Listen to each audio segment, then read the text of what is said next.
Assalamualaikum warahmatullahi wabarakatuh.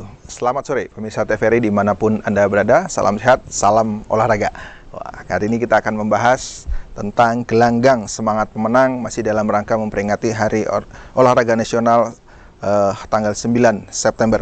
Dan hari ini 3 narasumber telah hadir di studio TVRI untuk berbincang bersama kita pada sore hari yang pertama. Saya perkenalkan ada Profesor Dr. Andes Sukendro, MKes AIFU, pengamat olahraga dari Universitas Jambi. Assalamualaikum, apa kabar Prof? Waalaikumsalam, salam olahraga. Salam olahraga. Terima kasih Prof sudah datang. Ini satu-satunya profesor olahraga di Jambi. Jambi, ada udah nyusul tuh Pak Ilham. Oh Pak Ilham ya, Ilham. baru saja. Oke. Baru saja nyusul. Netas sudah, yang kedua. Yang kedua. Terima kasih Prof sudah hadir. Dan narasumber yang kedua ada Ibu Sugi Sahartini. Suhartini atau biasa dipanggil Miss Sugi. Assalamualaikum, apa kabar? Waalaikumsalam. Apa kabar Miss? Alhamdulillah baik, luar biasa. Hari ini latihan juga? Ada olahraga ini melatih? Demi untuk TVRI, kesini dulu. Kesini dulu. Atlet-atletnya ditinggal dulu sebentar ya. Kita culik dulu nih pemirsa. Dan narasumber yang ketiga ada si cantik Laura Dinda Yanatasha, atlet sepak takraw. Ini udah kelas internasional. Apa kabar Laura? Alhamdulillah sehat Pak. Panggilannya Dinda. Iya. Oke. Dinda boleh, Laura boleh. Oke, baik Laura ya. Baik, saya ke Prof dulu. Prof, kalau kita bicara Hari Olahraga Nasional, tahun 2023 ini adalah usia yang ke-40 tahun. Kalau kita bicara usia manusia itu udah dewasa, matang-matangnya, kira-kira begitu. Ya. Nah, pertanyaannya, olahraga nasional Indonesia hari ini, apakah benar-benar sudah matang sesuai dengan usianya? Ya, gimana Pak? Menarik ini. Rasulullah diangkat menjadi Rasul itu pada usia 40 tahun. Pas matang. Nah, ini pas umur 40 tahun Ya. gitu kan. Semestinya olahraga Indonesia harus matang gitu. Ya. Tetapi yang saya lihat kemarin, saya baru balik dari Jakarta, untuk Asian Games di bulan September aja kita belum ada pelatnasnya. Oh. Ini keren. Untuk Asian Games kita belum ada kalau pelatnas. bilang keren. Ini keren gitu kan. Iya, oke. Haornas merupakan satu kebanggaan bangsa kita, karena pada tahun 1983 di Solo itu jatuh bertepatan pada 9 September 1983. Usia saya pada saat itu 18 tahun. 18 tahun. Dan saya hadir di situ. Dan saya belum lahir. Saya hadir di situ pada saat itu kelas 2 SMA. Saya hadir mewakili Provinsi Sumatera Utara dalam rangka kejuaraan nasional atletik bersamaan dengan Haornas. Oke. Dan di situ adalah foto Presiden Soeharto naik sepeda panjang, di belakangnya Ibu Tin. Di situ muncullah satu semboyan memasyarakatkan olahraga dan mengolahragakan masyarakat. Oke, apa maknanya? Jadi masyarakat itu harus diolahragakan, harus bergelora. Dulu kita ada yang namanya Hari Krida. Jadi setiap hari Jumat itu semua masyarakat, baik itu sekolah, instansi maupun apa saja harus berolahraga. Oke, sampai sekarang masih sepertinya. Kurang, Biasanya, sudah hampir tidak ada lagi.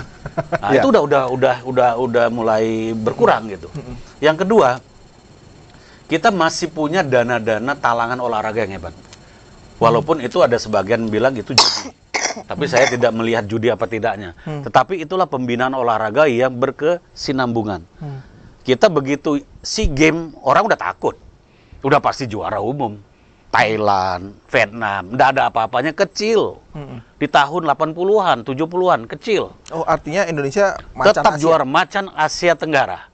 Di Asia kita pernah menduduki ranking 2. Wow. 3 pada saat 1962 di Jakarta. Nah, setelah itu mulailah pendanaan olahraga mulai turun. Bahkan sekarang hilang sama sekali. Walaupun didongkrak dengan Undang-Undang Sistem Keolahragaan Nasional. Bahwasanya setiap pemerintah daerah itu wajib membina 1 atau 2 cabang olahraga yang sifatnya prestasi nasional atau internasional. Pemerintah daerah. Ya, artinya dari ceritanya Prof tadi, kalau kita pernah juara di Asia, macan Asia Tenggara, kemudian sekarang nomor sekian gitu, berarti menurun dong. Bukan menurun lagi.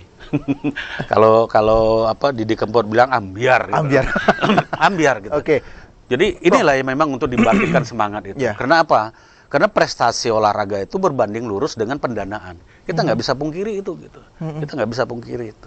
Di tahun 80-an itu aja Thailand itu masih belajar dengan kita. Masih datang ke Ragunan. Oh, ini rupanya Ragunan. Di sini rupanya atlet-atlet itu mondok. Di sini atlet-atlet pelajar itu belajar di sini dengan berolahraga. Akhirnya contoh ini dibawa mereka. Sekarang Thailand punya 74 Ragunan. Kita Ragunan cuma satu gitu. Cuma satu. Jadi jangan mimpi kita bisa melewati Thailand gitu. Oke. Itu yang pertama gitu. Jadi masalahnya ada di mana, Prof? Berarti memang pemerintah kita sendiri yang tidak aware terhadap olahraga, bukan menjadi prioritas utama lah kira-kira. Olahraga di urutan 15. Jadi prioritas di nasional olahraga itu di 15. Yang pertama kan adalah pendidikan. Ya. Baru naik pertahanan, Kesehatan lah, apa namanya, sandang pangan, segala macam infrastruktur. Olahraga itu di 15. Nah, di kita itu olahraga itu dititipkan di Menpora, kementerian di situ. Itu pendanaannya 0,0, masih 0,0, bukan 0,5, tapi 0,04 dari total APBN. dari APBN. Artinya kita masih kalah dengan negara-negara Asia Tenggara. Mereka sudah ada yang berani, ada satu negara Asia Tenggara 5% dari APBN. Nah, ini dibagi lagi nih. Dibagi lagi untuk kepemudaan. Sementara olahraga bukan mengurusi olahraga prestasi saja. Ada olahraga rekreasi, ada olahraga pendidikan, ada olahraga macam-macam. Oke. Yang harus diurusi. Oke, berarti ada 3 tadi ya, olahraga rekreasi, olahraga pendidikan, dan olahraga prestasi. Nanti saya perdalam ngomongin pembangunan olahraga sepertinya menurun tadi. Yap. Dan nanti saja kurang semangat saya membalasnya, membahasnya. Saya ke Misugi aja. Kita bicara yang semangat dulu nih, Miss. Oke, Misugi ini sebagai dosen di Porkes Unja, atlet juga. Tapi hari ini saya mendatangkan sebagai pelatih ya, pelatih. Nah, Misugi, kesibukannya kalau melatih ini atlet apa saja yang dilatih, Miss? Karena saya backgroundnya dari atlet senam, jadi saat ini fokusnya di senam saja. Dan kalau kita tadi ngebahas seperti Prof. Sukendro mengatakan, olahraga itu macam-macam, ada olahraga pendidikan, olahraga rekreasi, olahraga prestasi. Kalau untuk saya fokusnya ke olahraga rekreasi. Sebenarnya apa bedanya senam untuk rekreasi, untuk pendidikan, dan untuk prestasi? Apa bedanya? Kalau olahraga senam prestasi itu di bawah naungan KONI, induk olahraganya Persani. Di antaranya ada senam aerobik, disiplinnya aerobik, artistik ritmik. Tapi kalau bawa bendera muter-muter itu? Pita. Pita, bola, gada. Oh, itu ya. Dan lain-lain. Tapi kalau olahraga rekreasi, untuk senamnya selain dari yang di prestasi tersebut, ada senam SKJ, senam jantung, poco-poco, iya, aerobik. Itu rekreasi ya? Itu senam rekreasi. Tidak diperlombakan dan tidak ada. Diperlombakan. Oh, diperlombakan juga. Diperlombakan, ada ponnya juga. Oh, ada juga. Iya, Fornas. Namanya kalau untuk tahun ini di Iya, Jawa Barat, Bandung. Oke. Dan yang satu lagi tadi, olahraga senam untuk yang prestasi, pendidikan, rekreasi. Nah, saya fokusnya di rekreasi. Rekreasi, oke. Berarti senam yang rekreasi. Ya. Nah, prestasi apa yang melatih yang anak buahnya, misalnya anak didiknya, atletnya sudah sampai ke level internasional kah? Nasional, atau sudah langganan juara gimana gitu, Miss? Kalau untuk olahraga rekreasi, saya membina aerobik klub Fik Unja, mahasiswanya yang alhamdulillah sudah melanglang buana untuk prestasi nasional dan internasional. Kemarin terakhir alhamdulillah juara 2. Di mana? Kalau yang internasional kita bentuknya video. Video. Tapi kalau untuk yang Fornas tadi, yang di Jawa Barat, alhamdulillah Jambi mendapat juara 2. Juara 2 dan juara 3, termasuk saya juga. Kalau kita bicara mengenai atlet-atlet senam di Jambi, apakah banyak dan bagaimana pola pembinaannya? Artinya banyak bibit-bibitnya, kemudian terus melakukan pelatihan, kemudian ada event-event tertentu untuk menampung bakat-bakatnya atau gimana? Saya percaya sekali ya yang namanya memang ada bakat itu emang ada, akan tetapi saya percaya sekali semua bisa dilatih. Semua bisa dilatih, tinggal kita yang mempromosikan untuk ayo gabung. Yang tidak bisa dengan cara berlatih bisa kok, semua bisa dilatih, dan saya percaya banget itu. Jadi dari yang tidak bisa dilatih menjadi bisa, dan saya yakin kalau udah lewat dari levelnya bisa mencapai puncak prestasi. Oke, Jambi sendiri kalau kita bicara senam ya, khususnya senam, gimana posisinya dengan provinsi-provinsi lain misalnya?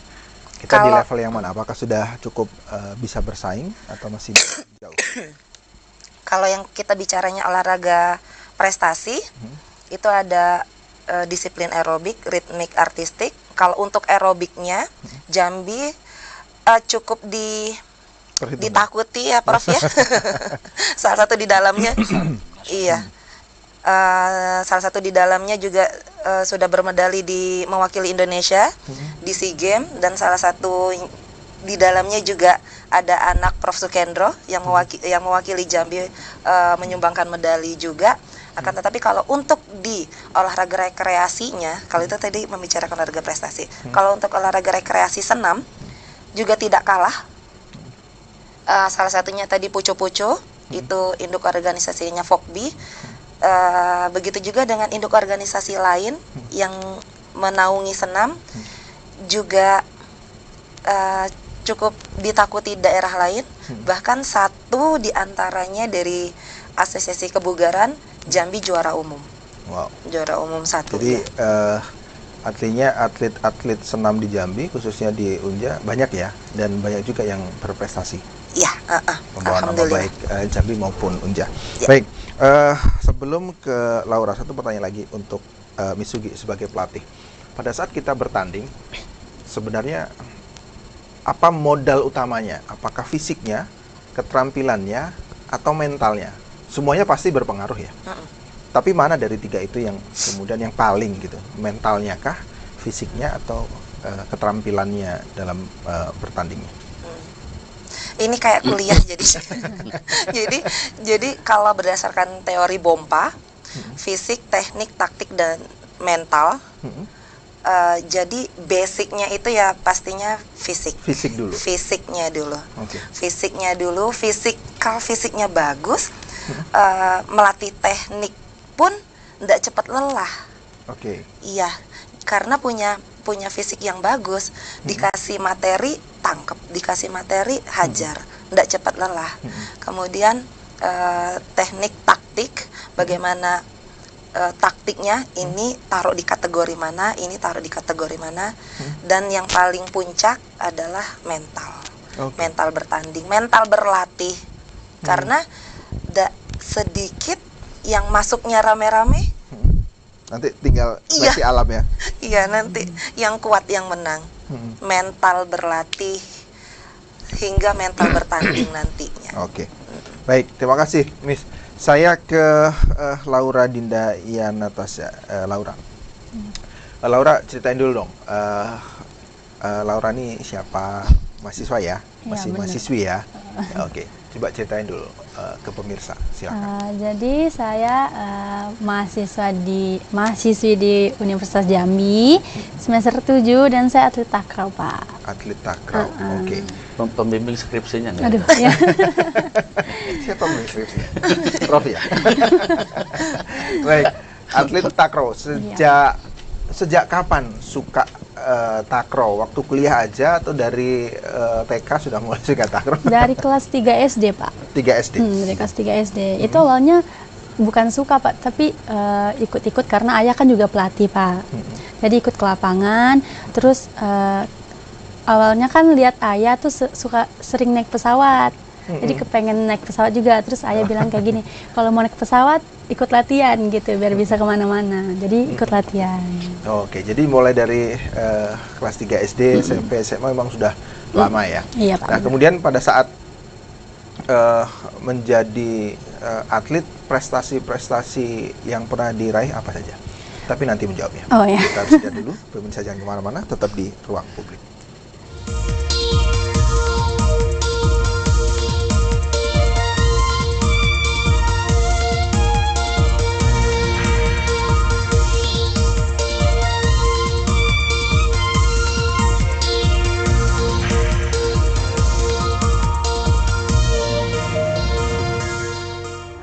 Baik pemirsa, kembali lagi di Dialog Ruang Publik. Hari ini kita membahas mengenai seputar Hari Olahraga Nasional dengan tema Gelanggang Semangat Pemenang. Dan hari ini saya sudah hadirkan para atlet-atlet, pelatih-pelatih, profesor di bidang olahraga yang punya semangat tinggi dan mempunyai jiwa pemenang. Saya ke Laura. Laura, tadi dari SD ya, berarti Iya, sudah Pak. suka sepak takraw. Cuma suka sepak takraw saja atau Cinta Pak, cinta saya Pak takraw. oh, cinta. Oke, sepak takraw aja ya cintanya. Apa prestasi-prestasi yang pernah diraih Laura? Kalau prestasi yang pertama saya dapat medali di Porprov waktu kelas 6 SD Pak. Nah, kalau prestasi itu prestasi pertama saya Pak.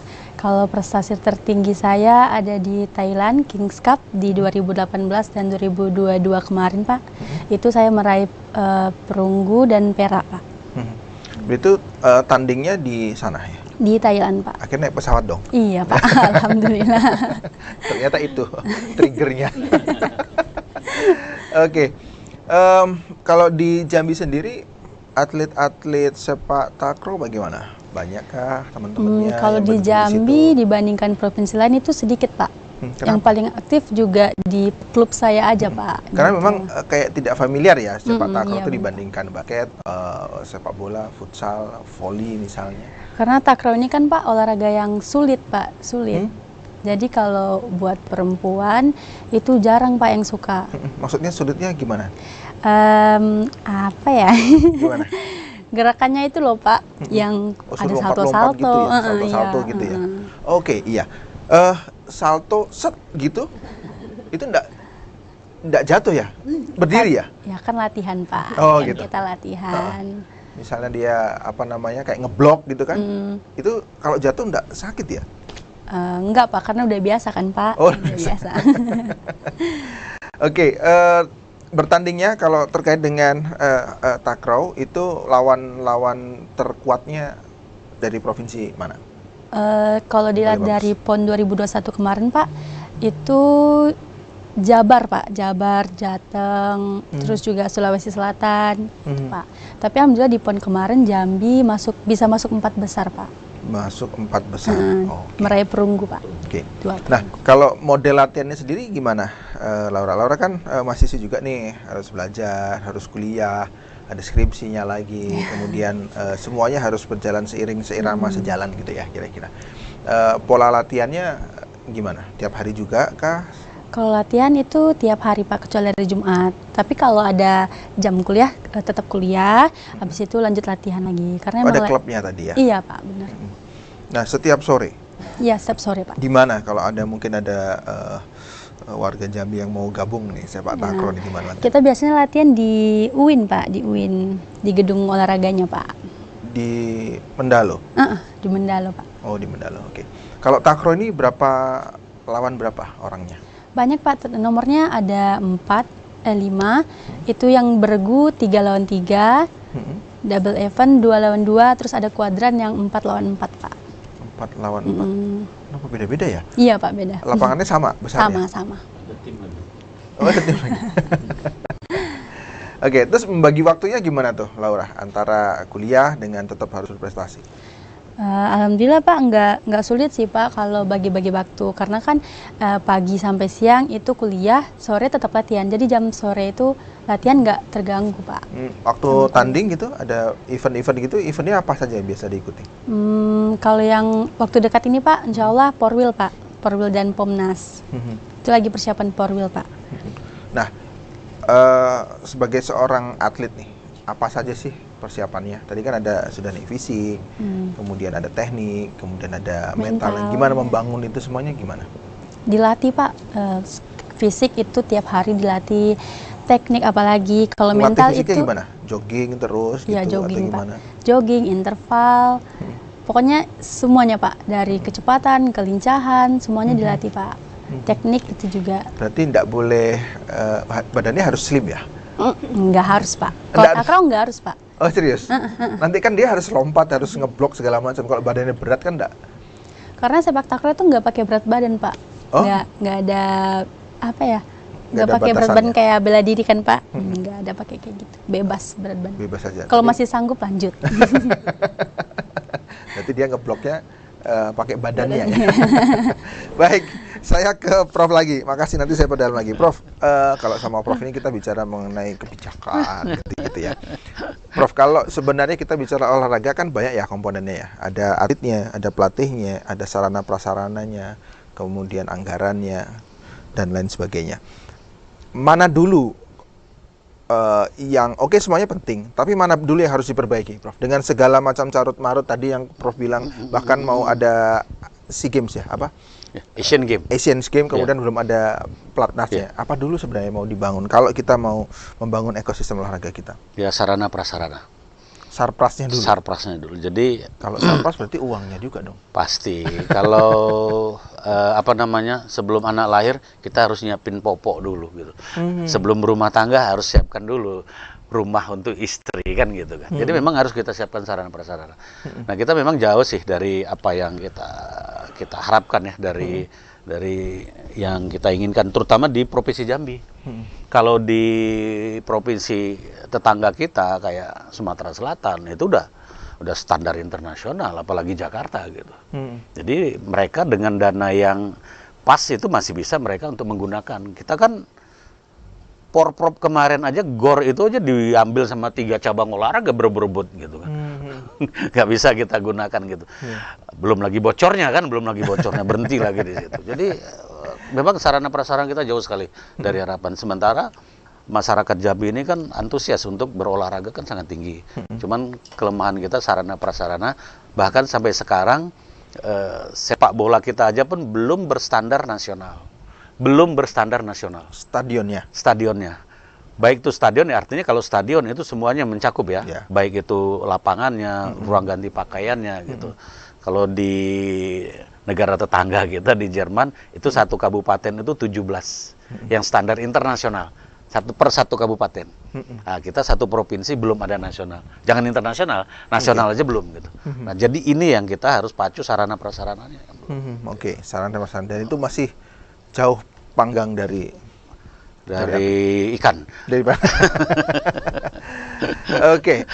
Oke, tapi pun di tengah keterbatasan itu sarana prasarana misalnya, kemudian apalagi yang harus dibangun setelah itu? Ya, dibangun adalah sumber daya manusianya. Pelatihnya dulu atau ya pasti dulu? Sumber daya manusia itu adalah pelatih. Pelatih ya. Jadi sumber daya manusia itu adalah pelatih, baru nanti atletnya. Kita ada membangun pelatih yang bagus itu gimana? Apakah ada lisensinya A, B, C atau gimana? Lisensi. Jadi apa namanya, sumber daya manusia itu ada 2. Yang pertama adalah dia punya lisensi. Yang ketiga, kalau dia nanti masuk ke dunia pendidikan, misalnya dia akademisi gitu kan, dia misalnya Laura nih kan, tamat S1, kita udah nggak ragukan lagi, karena memang di kampus itu udah dibentuk dia. Tapi kalau di luar dari dunia akademisi, mereka kan harus cari lisensi. Nah, cuman akademisi tidak mengeluarkan lisensi itu, tapi ilmunya itu bisa disetarakan. Itu yang paling utama, karena dia sarjananya itu kan penting. Nah, kita kemarin beberapa cabang olahraga yang kita kirim antar pelajar di Popnas di Palembang, kita masih banyak ketinggalan. Yang kita bisa ngelawan itu dayung. Dayung luar biasa gitu. Walaupun dengan postur tubuh yang masih pas-pasan, dengan makan yang ya mungkin dibandingkan dengan lainnya secukupnya gitu. Tapi semangat juang anak itu yang luar biasa. Dayung ya. Tapi ada cabang olahraga lain nggak bisa untuk kita buat seperti itu. Misalnya taekwondo. Wah, semangat yang tinggi dengan postur tubuh yang pendek ya nggak bisa ngelawan. Sama dengan basket gitu. Basket atau voli dengan semangat yang tinggi tapi tidak didukung dengan postur tubuh. Makanya dalam apa namanya, Hari Olahraga Nasional itu yang paling penting itulah diterapkan sport science-nya. Nah, makanya di perguruan tinggi, setiap perguruan tinggi di seluruh provinsi itu harus menerapkan sport science. Apa Kita itu sport science? Maksudnya bagaimana? Mas Farid ini harus diukur semua kemampuannya, Oh. daya tahannya, kecepatannya, agility-nya, speed segala macamnya. Untuk Kalau- atlet ya? Iya, jadi olahraga itu terukur dan pasti. Kalau speednya sekian, powernya sekian, agility-nya sekian, daya tahannya sekian, udah yakin nih pasti emas. Oh gitu. Jadi Maka misalnya atlet-atlet itu kalau transfer pemain gitu ya, ada lari, ada oh ya, lari, itu ada alat-alatnya. mengukur VO2max. Ya. Mengukur kemampuan kapasitas vital paru dan jantung. Mhm. Jadi itu adalah fundamental seorang atlet. Ya. Jadi atlet itu minimal itu kalau sepak bola, itu ada standarnya. Sepak bola 55. Itu sport science. Itu sport science. Mhm. Itulah yang diukur. Dan itu ada di Unja. Oh, Unja punya itu. Ada, kita punya itu. Oh. Dan sebentar lagi akan dibangun di lantai 2 yang gedung heksagonal, itu lantai 2 atau lantai 3 itu akan lab olahraga. Bahkan di situ ada sauna. Hmm. Jadi semua bisa diukur. Kita ada antropometri. Jadi cerita ini sedikit. Susi Susanti itu begitu kalau mau pergi satu turnamen itu ditanya berapa Susi sepatunya 40. Berapa ukuran bajunya diukur lagi. Tidak ada data yang tertulis di PBSI. Oke. Nah, tapi begitu dia main ke luar negeri, Mbak Susi ini ada sponsor. Kenapa? Saya mau ngukur untuk topi Mbak Susi, diukur. Berapa training diukur, rupanya itu dicuri. Jadi ukuran Susi Susanti itu dicuri oleh negara lain. Jadi untuk menjadi seorang atlet yang hebat, seperti ini Seperti ini. sosoknya. Nah itu kita yang Standarnya. masih belum ada. Saya sering koar-koar itu. Jadi yang juara-juara orang yang hebat, misalnya atletik tuh ada Ilyasar Watubosi. Ya. Kenapa nggak diukur itu kemampuannya itu? Dulu sekarang ada Heri Metimu, diukur itu. Nah ingin mencapai seperti itu harus ada alat ukurnya itu. Gitu. Jadi oke. harus ada Sehingga bentuknya. nanti mencapainya jelas. Betul, target yang akan betul diukur. target. Oke. Itu yang dikatakan sport science tadi. Oke, kita bicara baru pelatih tadi. Nah, kalau kita bicara tentang atletnya, tentang SDM atletnya, dengan keterbatasan yang ada saat ini lah. Tapi kan kita juga punya, ada Misugi juara juga, Laura juga juara. Tapi apakah tidak bisa digeneralisasi bahwa semua atletnya hebat gitu ya? Ya, Pembinaannya gimana? gini ya, kalau kita ingin mendapatkan telur yang bagus, harus dari induk yang baik. Bibitnya dulu. Nah, jadi kalau ingin menjadi atlet yang hebat, harus dari pelatih yang hebat. Jadi kalau induknya aja udah nggak hebat, macam mana telurnya bisa bagus? Kan gitu. Jadi memang tergantung kepada pelatih loh. Ya. Jadi saya melihat ini beberapa cabang olahraga yang luar biasa bagus. Tetapi ada cabang olahraga kita masih terseok-seok. Kita masih harus banyak belajar, banyak kompetisi, banyak lagi latihan. Walaupun kita punya namanya PPLP, Pusat Pendidikan Latihan Pelajar. Tapi ada beberapa cabang olahraga, aduh udahlah gitu. Soalnya saya bilang, aduh udahlah gitu. Ada satu cabang olahraga lucu gitu. Orang sudah melakukan jarak kecepatannya 29 detik. Sementara atlet kita 35 detik. Jauh. Dalam sport science, Ya. dari 35 ke 34 detik, ini butuh tahun Untuk mencapai untuk mencapai itu. Jadi 34, 32, 33, 32, 31. Itu udah tamat anaknya. Jadi, aduh ngapain dipelihara ini lagi Oh, gitu. oke. Itu yang pertama. Ya. Yang kedua, mencari bibit itu ada syaratnya. Jadi ada kriterianya. Misalnya mau jadi seorang atlet sprinter, itu harus pertama kali dia berlari 12 detik. Karena kecepatan itu bisa dibangun 20% dari kecepatan maksimal. Oke. Jadi kalau seumpamanya dia berlari pertama kali kita temukan 14 detik, ya berhenti. Ya. Sampai tahun monyet pun kita latih, Dan nggak bisa digas lagi. nggak bisa. Itu teori. Karena standarnya di situ. Oke. Ini masih juga dilatih. Ya habis jadi dinas kesehatan, dinas sosial kita ngasih bantuan terus. Jadi gitu memang kan. ada bibit, kemudian dilatih gitu ya. Tapi memang harus punya prospek yang benar, harus diukur. Dia punya bakat nggak? Ya. Harus diukur, jangan asal masuk aja gitu. Oke. Nah itu yang terjadi masih seperti itu Oke. kita. Nah, kita bicara ke Misugi. Mbak Misugi, gimana caranya memotret atau bisa, ini berbakat, ini enggak. Itu ada tekniknya enggak sih? Tapi nanti menjawabnya. Kita sudah dulu. Pemirsa jangan kemana-mana, tetap di Dialog Ruang Publik.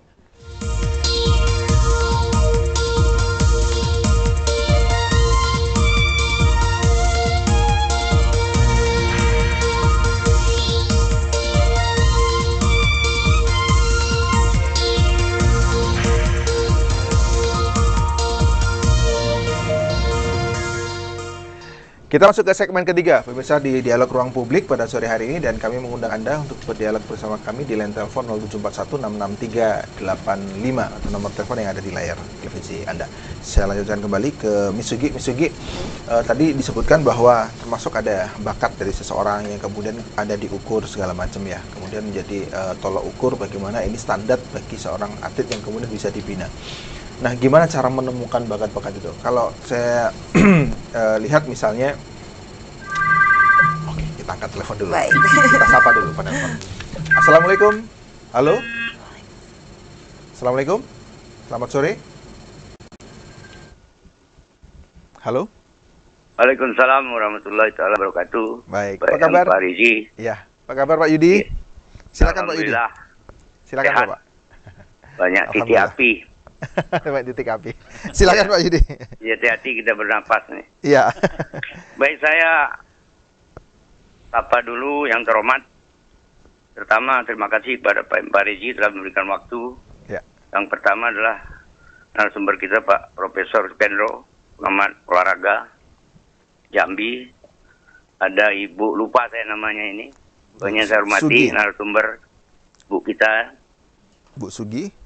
Iya, Ibu Sugi ya. Dan ada adik kita yang luar biasa nih. Atlet yang tetap bertahan ya. Si Pak Takraw, Jambi ya. Tetap semangat saya rasa. Saya berdasarkan judul saja, singkat saja. Saya hanya mempertegas, memperjelas, dan sebagai saksi hidup ya. Di Jambi khususnya, dari statement Bapak Profesor. Jadi memang kita akui di tahun 80, 90 itu memang macan Asia. Seperti Pak Sukendro katakan. Sekarang macan juga. Tapi sekarang kan jadi macan ompong. Nah ini kan mau kita kembalikan macan itu. Sederhana mengembalikannya. Sudah ada pengalaman kok. Karena saya katakan saya saksi hidup. Di tahun 85 itu saya bekerja di PDAM. Satu instansi swasta. Ya. Nah di zaman itu hadir pemerintah, seperti kata Pak Sukendro tadi, semua instansi swasta, pemerintah, apapun BUMN, BUMD, itu wajib dia membina cabang olahraga. Di PDAM saya ceritakan, ada Heri Maitimu. Masalah dana itu disitulah letaknya keberhasilan prestasi itu. Tidak terlepas dari dana. Karena ada goodwill dari pemimpin. Gubernurnya itu Ya. dan pemerintah turun tangan. Itu Pak Rizi mungkin belum hadir di situ. Makanya saya bisa bicara. Hari Maitimu itu, ya saksinya Pak Profesor bahwa dia lahir sebagai tinju, bagian dari daerah timur sana ke Jambi. Dia menggantungkan sarung tinjunya di zaman tahun 80 itu tidak terkalah di kelasnya. Bayangkan. Tapi hari ini. Tapi ya nasibnya tetap gitu-gitu aja. Tidak ada perhatian pemerintah. Belum sepak takraunya. Belum taekwondo.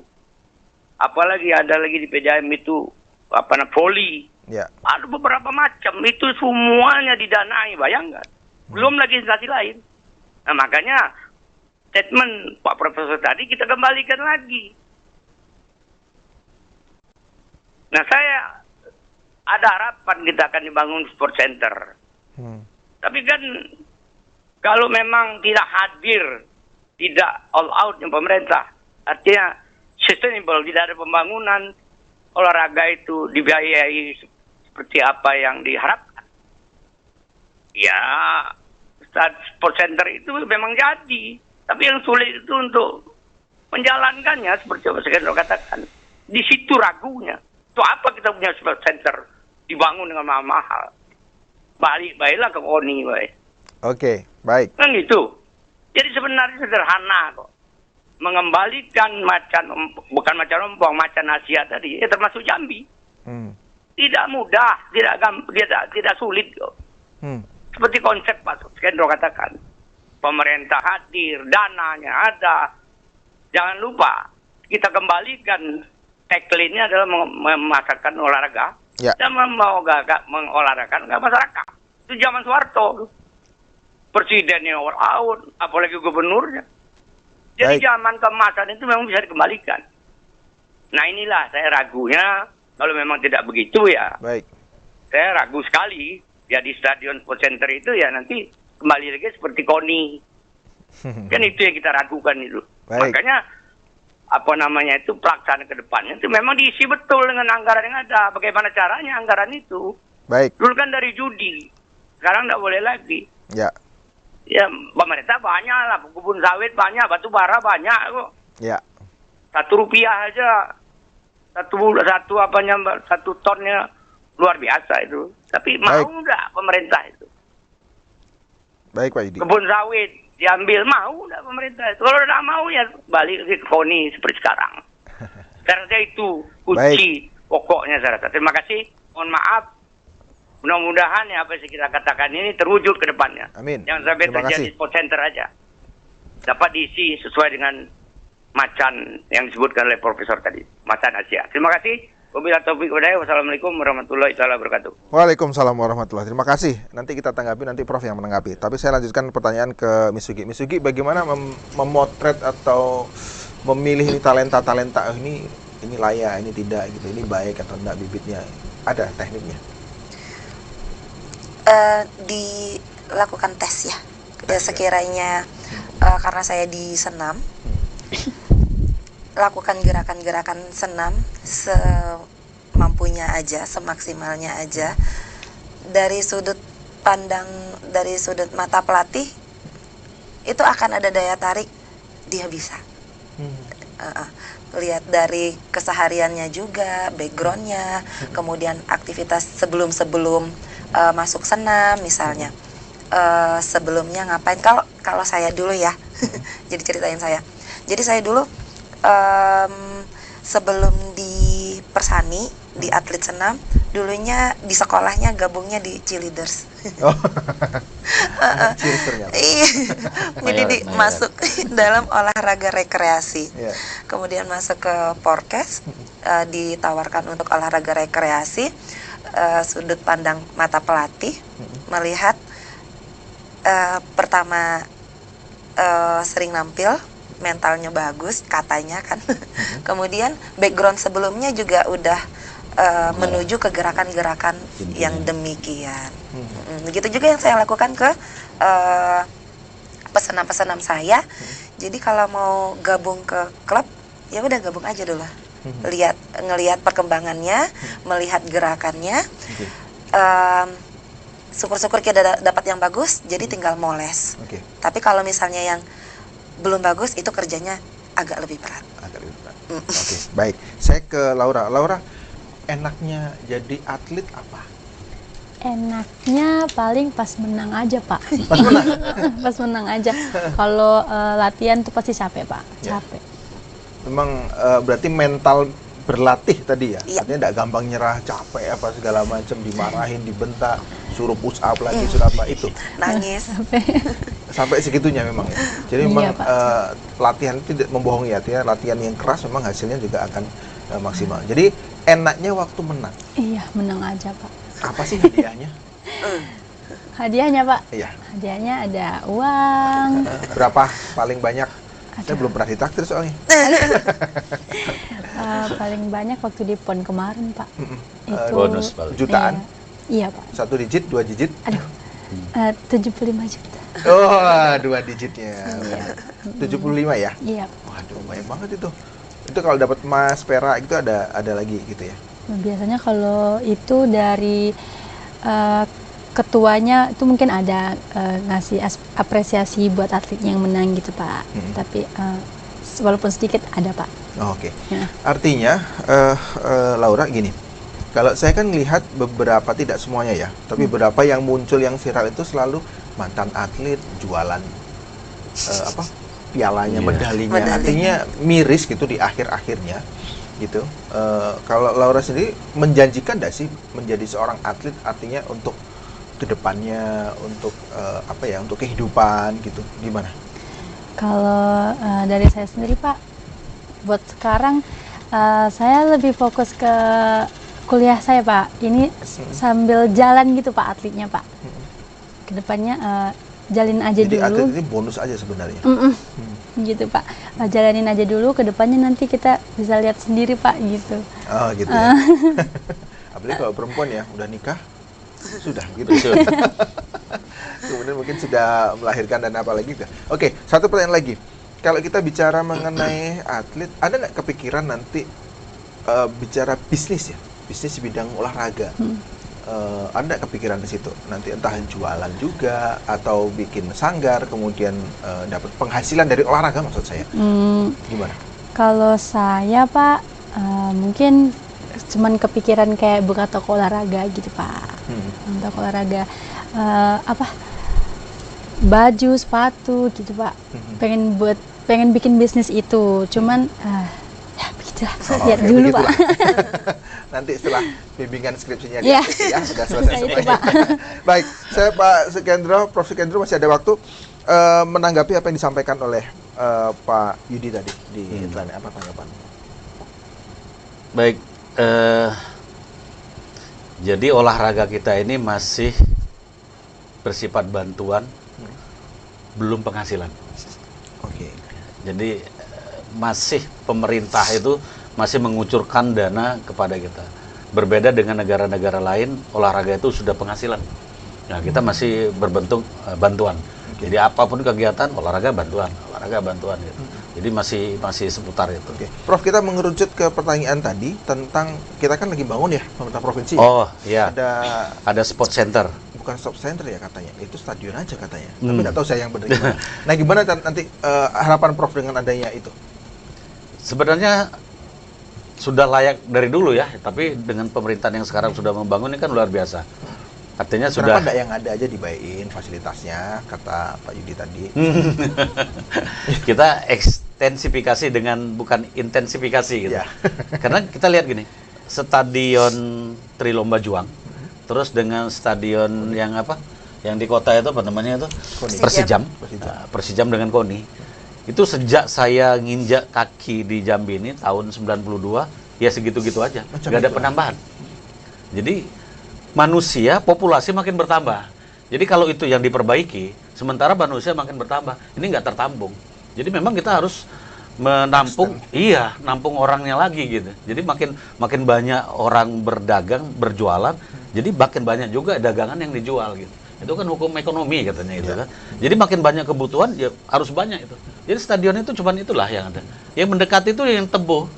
Nah, Tebo itu Oke, pun ya masih mendekati gitu, masih mendekati. Tapi dengan harapannya dengan adanya ya katakanlah sport center, saya juga nggak tahu juga apakah memang sport center kan, karena kan persyaratan sport center itu kan pusat, jadi semua cabang olahraga ada di situ gitu kan. Apakah cuma stadion saja saya nggak tahu, tapi setidak-tidaknya niat baik pemerintah ini kan udah luar biasa bagus yang harus kita apresiasi gitu.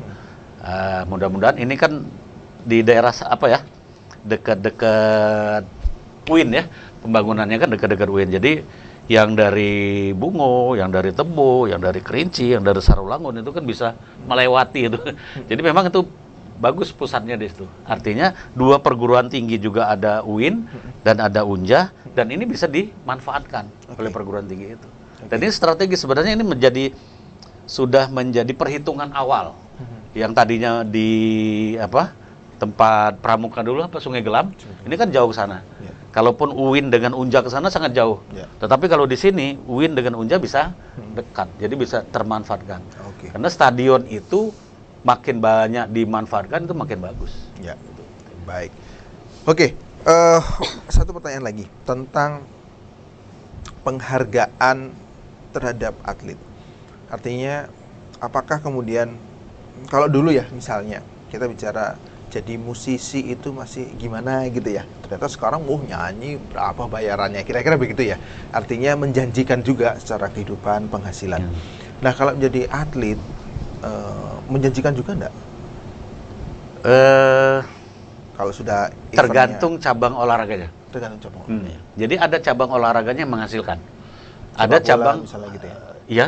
Jadi ada itu masuk ke dalam DEBON, Desain Besar Olahraga Nasional. Jadi sepak bola masuk, voli masuk, basket masuk.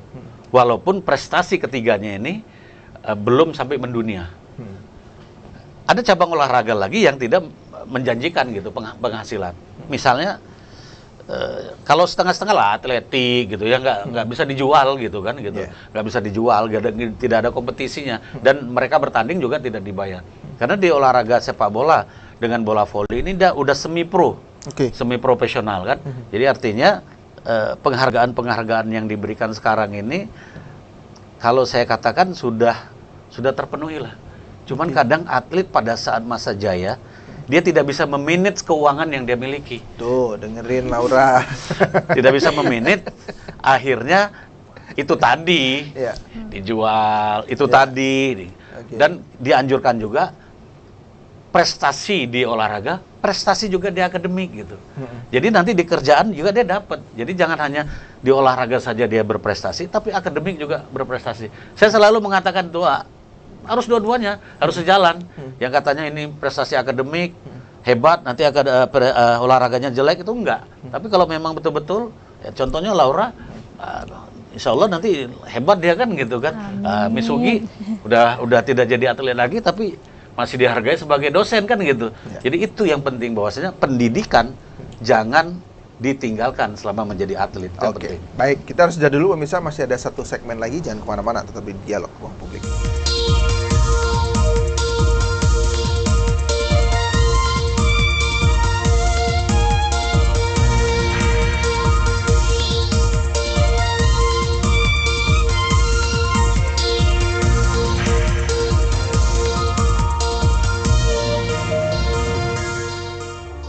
Ruang Publik, pemirsa, saya ke Laura Dinda. Apa pesan-pesan pada masyarakat, atlet-atlet juga yang kemudian, apalagi yang pengen nanti masuk ke sepak takraw? Kalau gimana ya Pak ngomongnya, di dunia olahraga, kalau emang mau jadi atlet jangan suka ngeluh, ngeluhnya dikurang-kurangin Pak.